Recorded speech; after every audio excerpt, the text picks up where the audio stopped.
जय हिंद। बहुत बहुत स्वागत है एक और नए वीडियो में। जैसा कि आज के इस वीडियो में बताने वाला हूं कि आपको बोर्ड परीक्षा 2025 में एप्लीकेशन कैसे लिखना है। देखिए कितने अच्छे तरीके से एप्लीकेशन लिखा हुआ है, ढंग से लिखा हुआ है। बहुत सारे बच्चों को क्या होता है कि एप्लीकेशन लिखना तो आता है, लेकिन उसको किस प्रकार लिखा जाता है इसको नहीं मालूम होता। मतलब उनको आता है कि ये चीज़ें लिखनी जानी चाहिए, लेकिन उनको ये नहीं पता होता है कि इसमें कहाँ पर कौन सी लाइन लिखनी चाहिए, कि कौन सा पेन यूज करना चाहिए, क्या गलती नहीं करनी चाहिए, किस लाइन में कौन सा अक्षर लिखना चाहिए, ये उनको नहीं मालूम होता, जिसके कारण से भी नंबर कट जाता है। यहाँ पर मैं पेपर भी दिखा देता हूँ। यहाँ पर देखिए पेपर में भी पूछा जाता है। एप्लीकेशन आपका बहुत ही ज़्यादा इंपॉर्टेंट है। ये आपका 2024 का पेपर है जो कि पूछा गया था।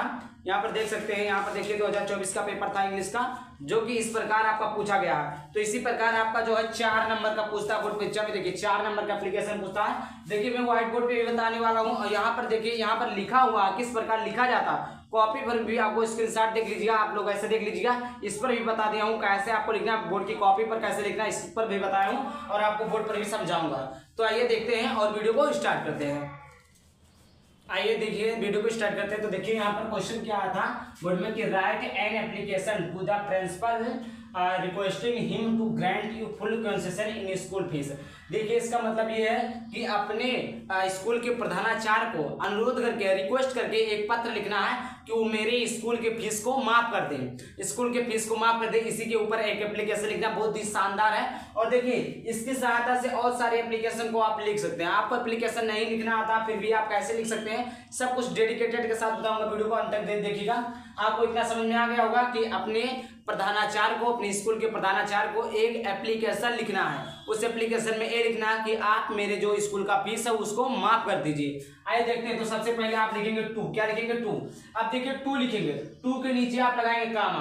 अब देखिए जब भी आप टू लिखे, ऐसे आपने टू लिखा, टू के नीचे लगाएंगे कामा, तो आप यहाँ से लिखना प्रारंभ करेंगे, ना कि आप इधर से। बहुत सारे बच्चे क्या होते हैं, टू यहाँ से लिखा और यहाँ से लिखेंगे द प्रिंसिपल।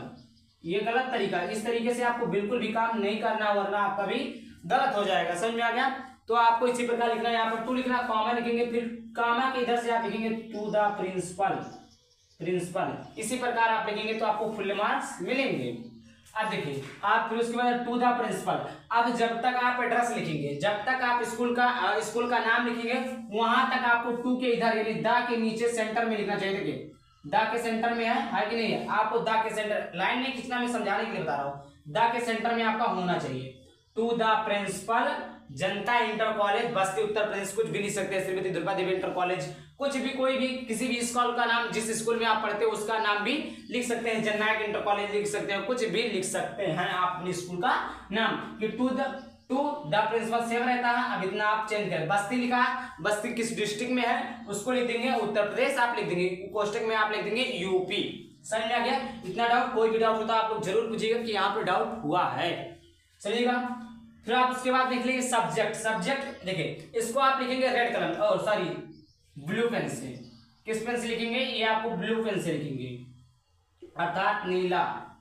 आप नीला पेन से लिखेंगे। कितना? To the principal Janata inter college Basti UP. अब केवल जो आप सब्जेक्ट लिखेंगे, पहले जो ध्यान समझिएगा, जो आप सब्जेक्ट लिखेंगे उसी को आपको ब्लैक पेन क्या यूज करना। आपको समझ में आ गया?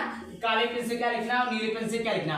तो आप जो सब्जेक्ट लिखेंगे, यहाँ पर सब्जेक्ट क्या? Application for full fee concession, या बहुत सारे एप्लीकेशन है। जैसे आपको लिखना हो गया टैंक वाटर पे हो गया कि हमारे टैंक वाटर की सप्लाई नहीं होती है, स्कूल की सप्लाई नहीं होती है, न्यूज़पेपर के ऊपर।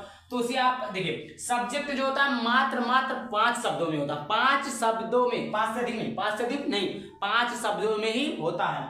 कितने शब्दों में? 1 2 3 4 5, 4 से 5 से ज्यादा नहीं होना चाहिए। तो आप ऐसा लिखिए ताकि आपको एग्जामिनर को समझ में आ जाए कि किसके ऊपर ये एप्लीकेशन लिखा गया। समझ आ गया? समझ में आ गया?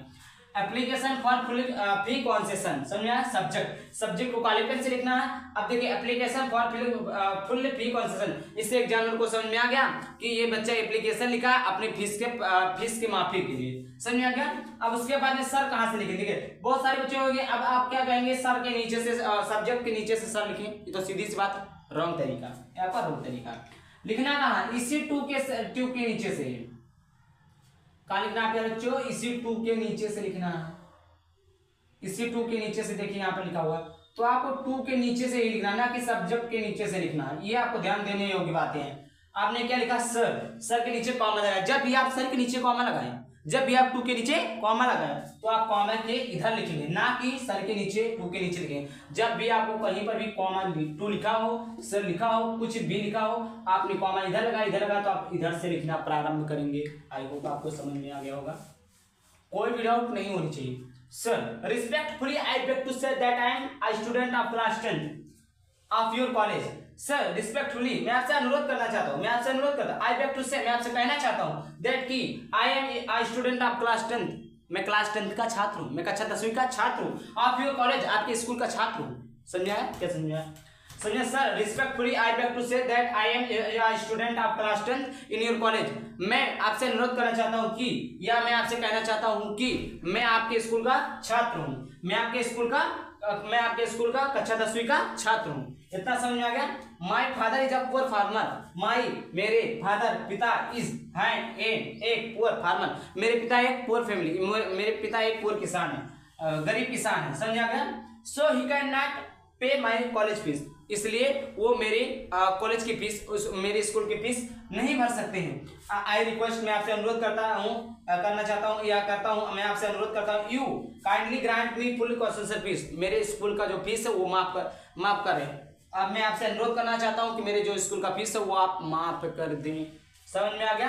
क्या है? Respectfully I beg to say that I am student of class 10 in your college. My father is a poor farmer, so he cannot pay in my college fees. I request to kindly grant me full fee concession. इस प्रकार आप कुछ और भी join कर सकते हैं। My father is a poor farmer, मेरे घर में कोई कमाने वाला नहीं है, ऐसा कुछ आप लिख सकते हैं। 2 से 3 लाइन और बढ़ा सकते हैं, कोई दिक्कत नहीं है, बट इतना आपको होना आवश्यक है। उसके बाद में अब देखिए थैंकिंग यू आप इसी के नीचे एक लाइन छोड़कर यहाँ पर जो आप लिखेंगे I request you kindly grant me full fee concession, उसका एक लाइन छोड़कर उसके नीचे लिखेंगे थैंकिंग यू के नीचे आप लिखेंगे डेट और थैंकिंग यू के सामने जस्ट सामने आप लिखेंगे योर ओबीडेंटली। उसके बाद में नीचे लिखेंगे नाम। अब देखिए नेम में आपको अपना नाम नहीं लिखना, क्योंकि बोर्ड परीक्षा में नाम नहीं लिखना होता। नेम XYZ लिखेंगे। क्या लिखेंगे? XYZ लिखेंगे। रोल नंबर आपके कॉपी में तो लिखा ही रहेगा, क्लास आप लिख देंगे 10th। फॉर्मेलिटी के लिए भर सकते हैं, बट नेम मत लिखिएगा। समझा? थैंकिंग यू कहाँ लिखना है आपको? I request you kindly grant me full fee concession, एक लाइन छोड़ेंगे, नीचे लिखेंगे थैंकिंग यू, उसके नीचे लिखेंगे डेट और थैंकिंग यू के जस्ट सामने यहाँ पर देखिए इसी लाइन में जस्ट सामने योर ओबीडेंटली के नीचे name, class and roll number आप लिखेंगे। आई होप आपको समझ में आ गया। और ये आपका 4 नंबर का बोर्ड परीक्षा में पूछता है और इस साल में भी बोर्ड परीक्षा में आएगा भी। तो आई होप समझ में आया तो वीडियो को लाइक करना, चैनल को सब्सक्राइब करना। चलिए मिलता है किसी नए मेडिसिन टॉपिक के साथ, तब तक बाय बाय, थैंक यू, जय हिंद, जय भारत, वंदे मातरम। कहाँ